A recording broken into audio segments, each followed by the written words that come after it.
પટના રાધનપુરમાં આપ અને કોંગ્રેસમાં ગાબડા રાધનપુર આપ શહેર પ્રભારી અને કોંગ્રેસના ગઢના કોંગ્રેસના ઉમેદવાર ભાજપમાં જોડાયા। આ પ્રભારી ગણપત જોશી, પૂર્વ આપ શહેર પ્રમુખ જયંતિ વ્યાસ કોંગ્રેસના ટમના બે ઉમેદવાર ભાજપમાં જોડાયા।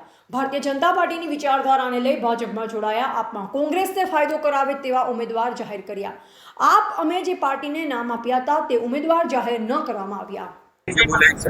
આજે રાધનપુર નગરપાલિકાની વોર્ડ નંબર 2 ની પેટા ચૂંટણી છે।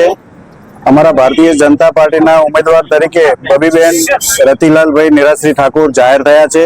તો અમે ભારતીય જનતા પાર્ટીના રાધનપુર નગરના સૌ કાર્યકર્તાઓ સાથે મળીને આજે ફોર્મ ભરવા જઈ રહ્યા છીએ અને અમારી આ વિકાસની ગાથાને, નરેન્દ્રભાઈની ગાથાને આગળ વધારવા માટે આમ આદમી પાર્ટીના સૌ કાર્યકર્તાઓ જ્યોતિબેન, ગણપતભાઈ, અલ્પેશભાઈ, જયંતિભાઈ અને એમના સાથેના તમામ સમર્થકોએ આજે આમ આદમી પાર્ટીને અલવિદા કહીને ભારતીય જનતા પાર્ટીની વિકાસની ધારામાં જોડાયા છે।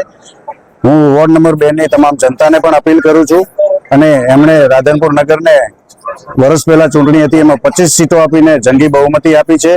તો એમાં વોર્ડ નંબર 2 ના વિકાસ માટે વધારે એક આ કમળ એ ઉમેરીને આપે અને ટોટલ અમારા 26 સભ્યો થાય તેવી તમામ રાધનપુર નગરપાલિકાની જનતાને હું આહવાન કરું છું। આમ તો મારા ફાધર આરએસએસ ભારતીય જનતા પાર્ટીના જૂના પાયાના કાર્યકર, અમે સાંજે ભૂલા પડેલા સવારે ઘરે પરત ફર્યા છીએ, પણ અમારે બેન અને અમારા જીજાજી બંને અલગ અલગ પક્ષોમાં હતા, એ અમને અનુકૂળ નહોતું અને ભારતીય જનતા પાર્ટીનો જે વિકાસ છે દેશનો, રાજ્યનો, માનનીય અધ્યક્ષ સાહેબ શ્રી ગુજરાત વિધાનસભા અને અહીંયા દેવજીભાઈ ડોક્ટર રાજુભાઈ ઠક્કર અને અમારા નગરપાલિકાના પ્રમુખ ભાવનાબેન જોશી, એમના વિકાસને, જે સિટીનો વિકાસ છે, તાલુકાની વિધાનસભાનો વિકાસ છે, અને અનુરૂપ થઈ અને અમે આજે ભારતીય જનતા પાર્ટીમાં પરત ફર્યા છીએ। સાંજના ભૂલા પડેલા સવારે અમે પરત ફર્યા છીએ। મૂળ મારા ફાધર હરીશભાઈ શાસ્ત્રી સ્વર્ગસ્થ મૂળ ભારતીય જનતા પાર્ટીના પાયાના કાર્યકર હતા।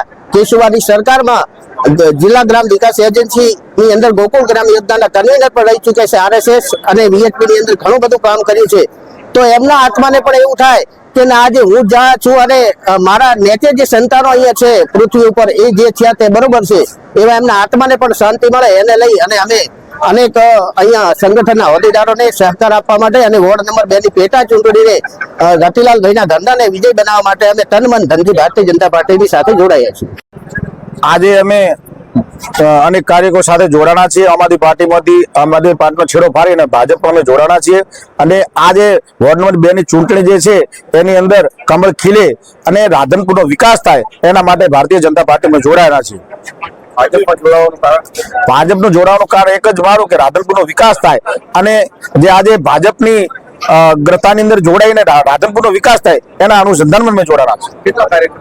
અમે અમારા જે પૂર્વ પ્રમુખ જયંતિભાઈ વ્યાસ, ધનવંતભાઈ, પછી ઘણા એવા કાર્યકરો સાથે જોડાણા છે। આજે હું ભારતીય જનતા પાર્ટી સાથે જોડાણી છું એનું એક કારણ છે કે વિકાસની ગાથાને વેગ મળે અને લોકોના પ્રશ્નો હલ થાય અને મને ભારતીય જનતા પાર્ટીમાં લાવવા માટે અમારે મનોજભાઈ પટેલ અને મેન તો રાજુભાઈ ઠક્કર અને સાહેબશ્રીનો મને ઘણું એવું હતું કે બેન તમે ભાજપમાં જોડાઈ જાઓ અને અધ્યક્ષશ્રીને પણ એવી આશા હતી કે બેન ભાજપમાં આવે અને વિકાસની ગાથાને વેગ મળે અને લોકોના પડતર પ્રશ્નોને વાચા મળે અને હું 2 નંબર વોર્ડના વિસ્તારની પબ્લિકને રતિલાલભાઈ વતી હાથ જોડી અને કહીશ કે ભાજપને જીતાડો તમે અને તમારા પડતર પ્રશ્નોને અમે વાચા આપીશું અને સાથે રહી અને તમારા ખાલી પડેલા કામો અમે પૂર્ણ કરશું।